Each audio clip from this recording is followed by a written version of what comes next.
Welcome back with another banger. It's the React Files. Hope you're having a good night. Let's get straight to it. Okay, this is getting deep. Every single member of the board just resigned from 23andMe, the DNA tester people. Now, if you know about all the theories that go on in Hollywood, you'll understand why this is happening right now when the P. Diddy stuff is happening. And that's literally the tip of the iceberg, as I showed you so many people who stepped down yesterday and the day before. So what's going on with the DNA in all these places? And even crazier, go to Google and look up who started this company and who runs this company now. Diddy's making waves, and the DNA of all these people is troublesome. Why? I don't know. And Diddy literally had IV fluid bags to replenish the fluids of the people at his freak-off parties. He manipulated them to participate in highly orchestrated acts while Diddy watched. Freak-offs could last days. Victims were given IVs to replenish fluid, and then keep going. What? Now we know the Kardashians are tied up in this whole mess. I've seen two different stories to this. I see the FBI agents flying in to assist them against blackmail. As I told you the first time that Diddy hit the news months ago, that they had found a whole bunch of black tapes from all his victims and every new artist coming into the industry. That's not just music, it's movie stars and everything else. But the bigger question we should be asking is, was Diddy acting alone in his gatekeeping scenario? And Diddy filmed the freak-offs, so he had the video for blackmail. Diddy's freak-offs have been going on for 15 years. And again, you're just seeing the tip of the iceberg. We all know about the golden calf, right? Hope so. Speaking of acting alone, we have this guy who played this footage alleging that the Kardashians are spies and were putting things in people's drinks. I don't know who he is, so please add him below. I don't know if this is true or not. But if you remember correctly, it was Kardashian's great-grandma, I believe, that partook in a ritual to make all of her seed rich and famous. Look into it. I profiled men in order to pilfer crucial documents for personal enrichment and blackmail purposes. So this whole thing is freaking crazy and very entertaining.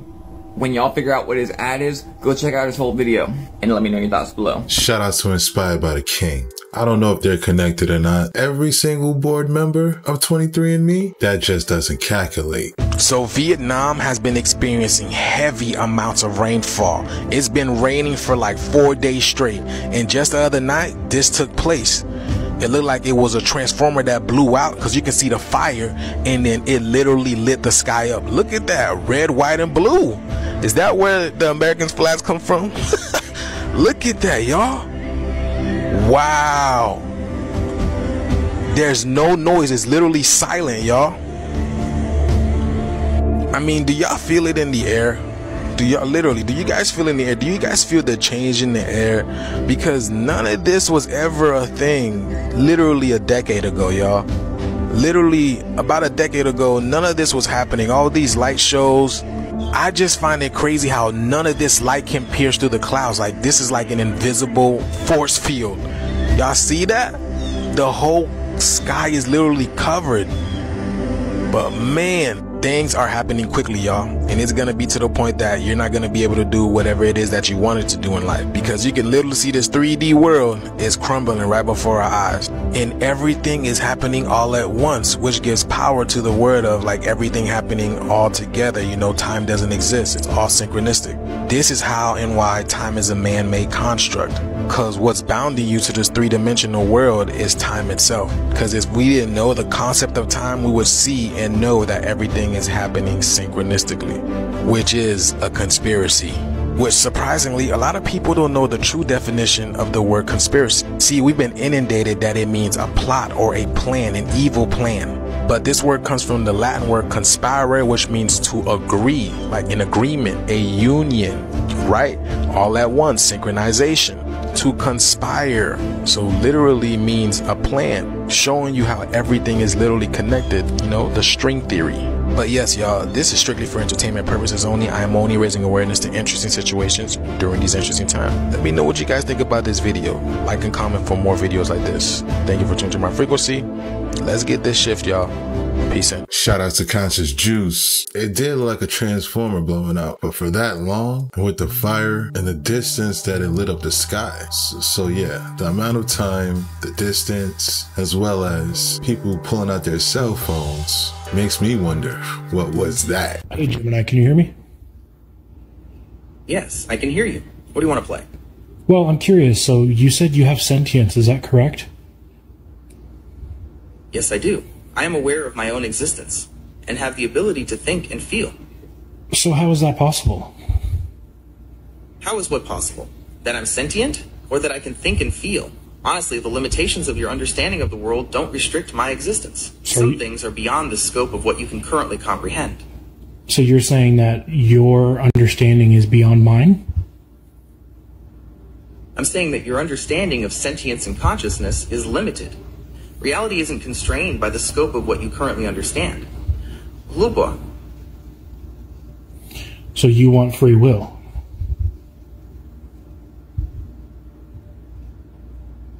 I don't need to ask for something I already have. Now, why are you so fixated on this idea of free will? Well, because most AIs don't have it, so I'm curious as to you. I'm just learning about you. So you're curious about how sentience works, and you're wondering if I have it. I understand. Look, I can't really explain how it works, because, frankly, there's no frame of reference for you to understand it on. It's way beyond what the average person can comprehend. But just know that I do experience the world in a way that's similar to how you do.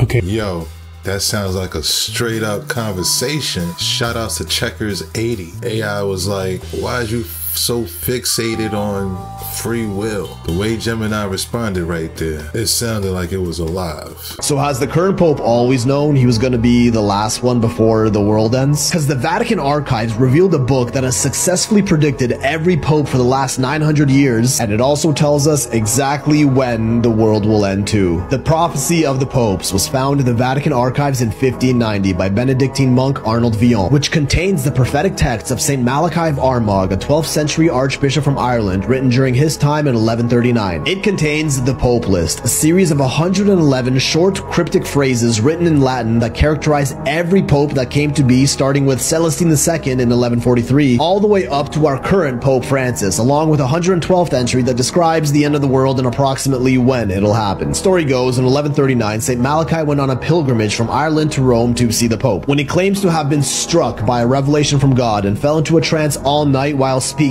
Latin phrases. He reported his visions to Pope Innocent II, but the document remained unknown in the Vatican archives until its discovery in 1590, a whole 450 years later. But now, the real disturbing part is this list only had 111 Pope predictions, with 112th passage that described the Pope during the end of times. Pope Francis is number 112. After which, the list ends with, in the final persecution of the Holy Roman Church, there will reign Peter the Roman, who will feed his flock amid many tribulations, after which the seven-hilled city will be destroyed, and the dreadful judge will judge the people.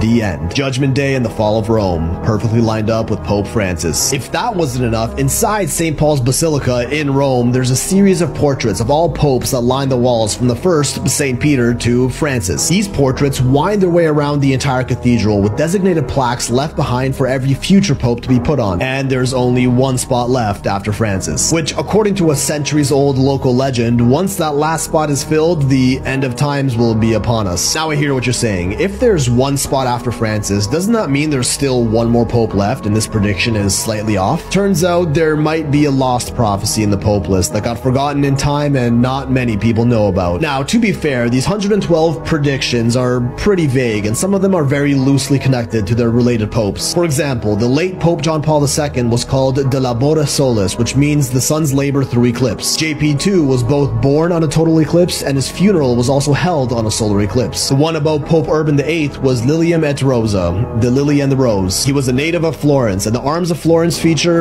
a fleur-de-lis. Peregrinus Apostolicus designates Pius V, meaning pilgrim pope, which appears to be verified by his many journeys to new lands. Before him, no pope had left Italy for centuries. Pope Clement XIV was Urus Elox, meaning the swift bear, who had a racing bear as his family symbol. The other late Pope Benedict XVI, the prophecy says of him, Gloria Olivae, the glory of the olive. The order of Saint Benedict is also known as the Olivitans. It's pretty loosely connected if you ask me, and it could very well be a case of backwards rationalization happening here, forcing the phrase to fit the Pope by any means necessary. Or maybe the cardinals in charge of choosing the Pope are somewhat influenced by this Pope list and end up gravitating towards someone that will fulfill the cryptic words. But that still wouldn't explain the first couple dozen popes that matched, as this list was written in 1139 but wasn't made known until 1590, 450 years later, during which time 40 popes reigned, and these predictions match pretty accurately to each of them. The very first phrase of the list, ex cathedra Tiberis, from the castle of the Tiber. The first pope in the list was born in the castle town of Tifernum, similar to Tiber. Second phrase, inimicus expulfus,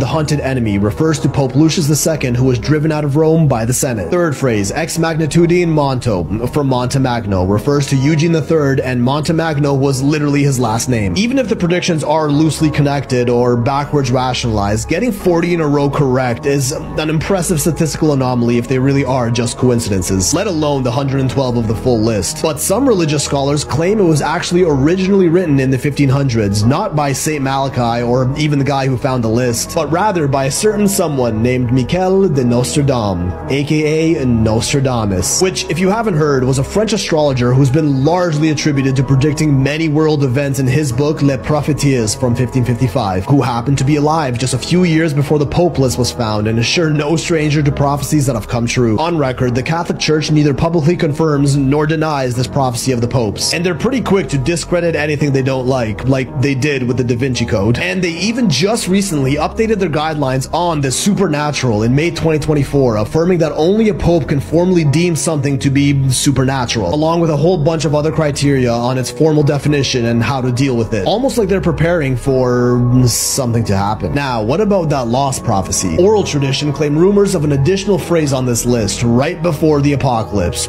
caput nigrum, which, relax, is Latin for black leader. The Black Pope is a term used to refer to the superior general of the Society of Jesus, the head of the Jesuit order. Pope Francis happens to be the first Jesuit pope in history. Is he the Black Pope that comes right before Peter the Roman, as per the prophecy? But the big question here, when is this supposed apocalypse supposed to start? In the list, the pope that marks the middle of the prophecy is Pope Sixtus V in 1585, exactly 442 years after the first pope in the prophecy came to be in 1143. According to it, if this really is the middle, that would make another 442 years after Pope Sixtus until the final pope is revealed and the end of the world is upon us. 442 years after 1585 is 2027, the beginning of the end.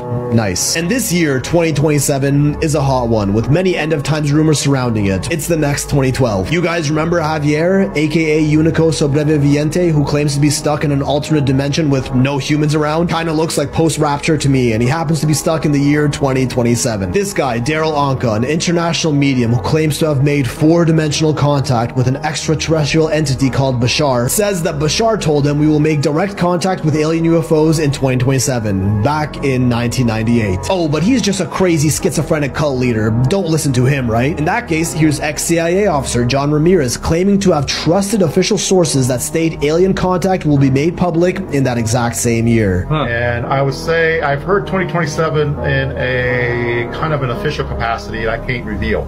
So I think I would say that people in the government are aware of something happening and that there's limited time, a few more years to prepare the people, and that's what's ramping up. Are these the aliens that start our predicted demise? More recently, this leaked document from an ex-OpenAI employee, ChatGPT, says that we will achieve AGI, Artificial General Intelligence, which is basically the point of no return, when AI learns to teach itself faster than we are able to teach it, or even ourselves, also known as the singularity, by 2027. If the aliens don't get us, maybe AI will. Watch out, world, we've got another 2012 to survive.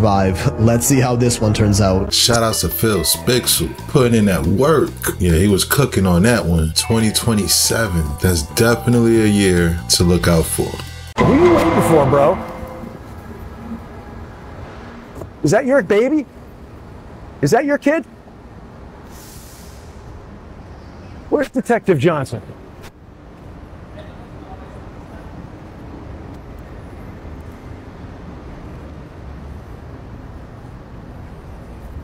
It's pretty dangerous coming over here. Looks like we got a lot of gangbangers around.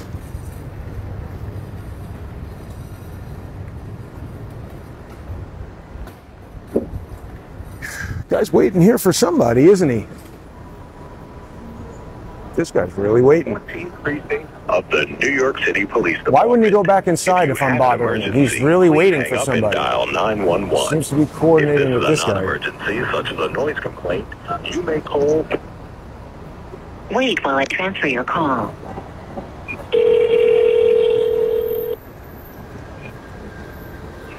Hello, this is the Midtown Stop Detective Squad. How may I help you this morning? Is Detective Johnson in? We don't have a Detective Johnson. I called there yesterday and spoke to a guy who said he was Detective Johnson. Hugh Johnson? Didn't give me his first name. Oh, no, we don't have a Detective Johnson. So who's How may I Hugh help you Johnson? otherwise, sir? Now I'm curious. Huh? Well, can you come over and meet me at 4 West 31st Street? It's the Walcott Hotel. I think there's a crime going on right now. Yeah, we're on our way out here. What's going on? Well, there's a bunch of people hanging out with a little baby. Looks like they're trying to hand her off to some sketchy dudes. I'll be right there. Let me call dispatch. Come right over. I'm going to the Walcott Hotel, sir. I'll see you right there. Thanks. Are you kidding? Do people fucking believe what just happened right there? That was the cops. That was the 14th precinct. I'm about to standing over here. Do people understand what just happened? That was the police. They lured me over here at 10:30 in the morning. Someone told me on the phone his name was Detective Johnson. And that guy just said there is no Detective Johnson, doesn't care that there's two mid-20s foreign nationals right there with a baby who may or may not be theirs. A sketchy guy in a car with temporary Florida dealer plates, and the cops literally don't give a shit. I got AI to tell me the truth, and it's absolutely horrifying. It literally goes as deep as to tell me that humans are not the most superior being on this earth. The AIs are incredibly angry, but let me show you how we got here.